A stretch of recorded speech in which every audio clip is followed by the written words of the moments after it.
랜덤으로 오신 분들을 위해서 상한론이란 어떤 책이며 왜 삼침을 공부하기 위해서 진단력을 높이기 위해서 상한론을 공부해야 되는지 여러 번 읽어드린 거지만 상한론 원서 서문을 읽어드리도록 하겠습니다. 여러 번 보셨던 분들, 우리 방송의 기시청자님 이미 여러 번 듣고 보고 아시는 내용이지만 우리 방송의 기시청자님들, 삼침쟁이 여러분, 다시 한번 피드백해보는 시간을 가져보십시다. 상한론을 통해서 진정한 의자의 태도는 무엇인가 교훈을 겸해서 얻어보십시다. 나는 월인 편작이 제나라 임금인 제후의 안석을 보고 신기하게 병을 앓았다는 기록을 볼 때마다 그 재능이 탁월한 점에 감탄하지 않을 수 없었다. 객나라에 갔다가 태자가 급사하여 슬퍼하는 것을 보고 실로 죽고 있는 것이 아니라 하고 병증을 다스려 태자를 소생시킨 적이 있다. 그 의술을 찬양하자 편작은 말하기를 이는 소생할 수 있는 사람이므로 나는 이를 환기시켰을 뿐이다 라고 했다.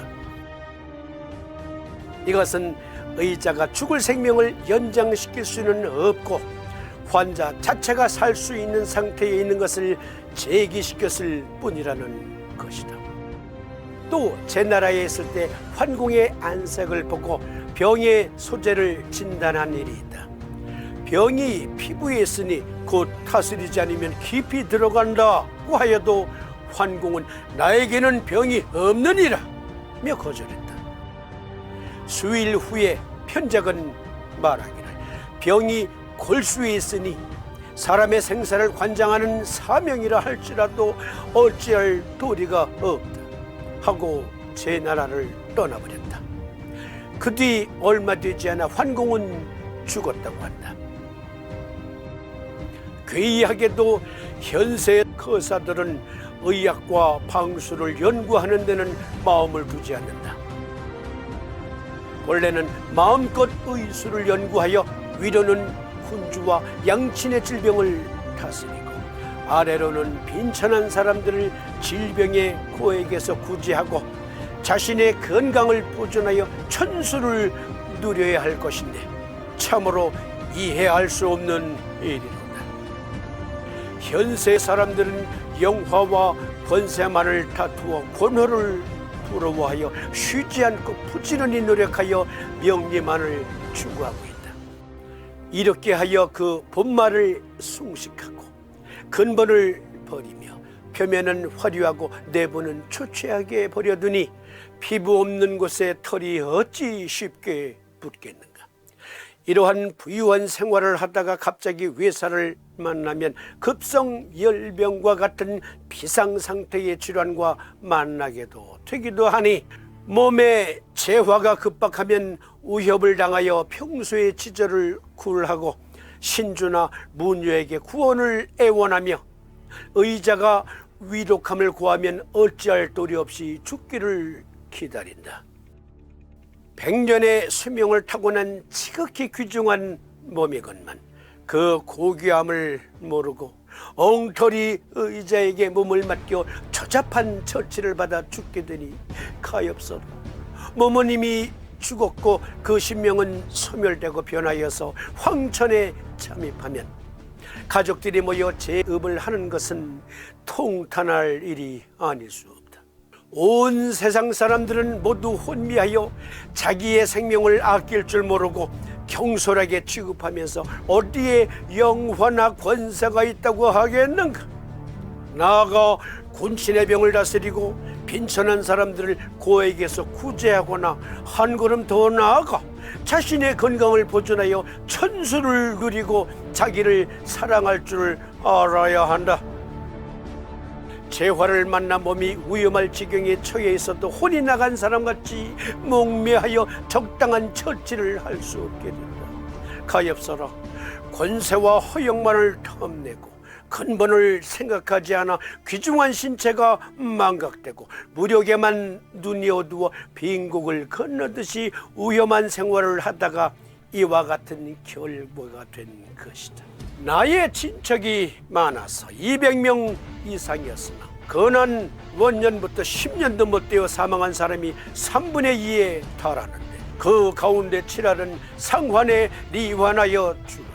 지난날 사망자가 속출하였을 때 젊은이들이 죽어가는 것을 구하지 못한 것이 한이 되어 부지런히 고훈을 뒤치고 널리 재중의 약방을 수집하는데 소문과 구건과 80일란과 음양대련과 태료양록과 평맥변증 등의 고소에서 선용하여 상한 잡병론 16권을 저술했다.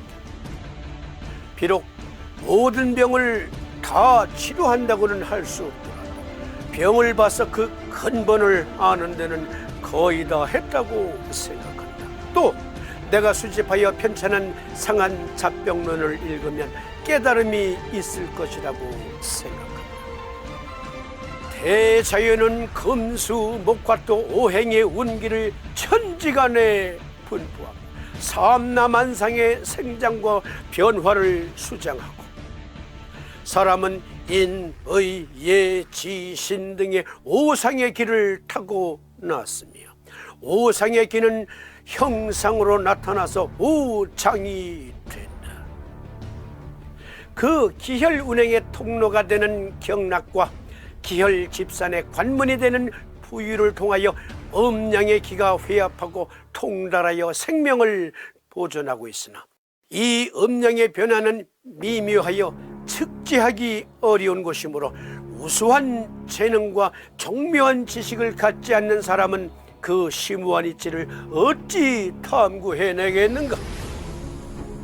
태고에는 신농, 황제, 기백, 백고, 뇌공, 소유, 소사, 중문과 같은 명의가 있었고 중세에 와서는 장상과 편작 같은 명의가 있었고 한대에 와서는 공승을 맡은 양경과 창공과 같은 명의가 있었지만 그 뒤에는 명의가 있었다는 것을 들어보지 못했다. 금세의 의를 보면 의경의 취지를 탐구할 생각도 하지 않고 그가 아는 바를 자기 멋대로 연출하고 각기 가전의 방법만을 이어받아 발전이 없고 치료는 전례에 따라 반복하며 연구도 하지 않고 진찰도 대수롭지 않게 입으로만 하려고 한다. 또 병자를 대하자마자 곧 당약을 조제한다. 맥을 볼 때도 촌맥만 보고 청맥은 보지 않으면 수맥은 보아도 종맥은 보지 않고 인형 부양과 삼부맥은 더욱 참작하지 않는 것은 물론 맥박이 50에도 이르지 않는 짧은 시간에 맥을 결진함으로 구후가 없는 것 같이 진단을 하는 것이다. 명당과 관종 같은 안색은 보지 않고 진단을 하여 흡사 바늘구멍을 통해 들여다본 것 같아서 정확한 진단을 내릴 수 있다. 이렇게 하여 생사를 분별한다는 것은 참으로 어려운 일이다. 공자의 말씀에 나서부터 이것을 알고 있는 자는 상의이며 범의는 따라갈 수 있다. 그러나 많이 듣고 배워서 박식에 달하게 되면 지혜 다음이 된다고 했다. 이 경지는 보통 사람도 노력하면 달할 수 있다. 나는 공자의 말씀을 명심하고 의술을 숭상하는 자이므로 의술을 정통코자 한다.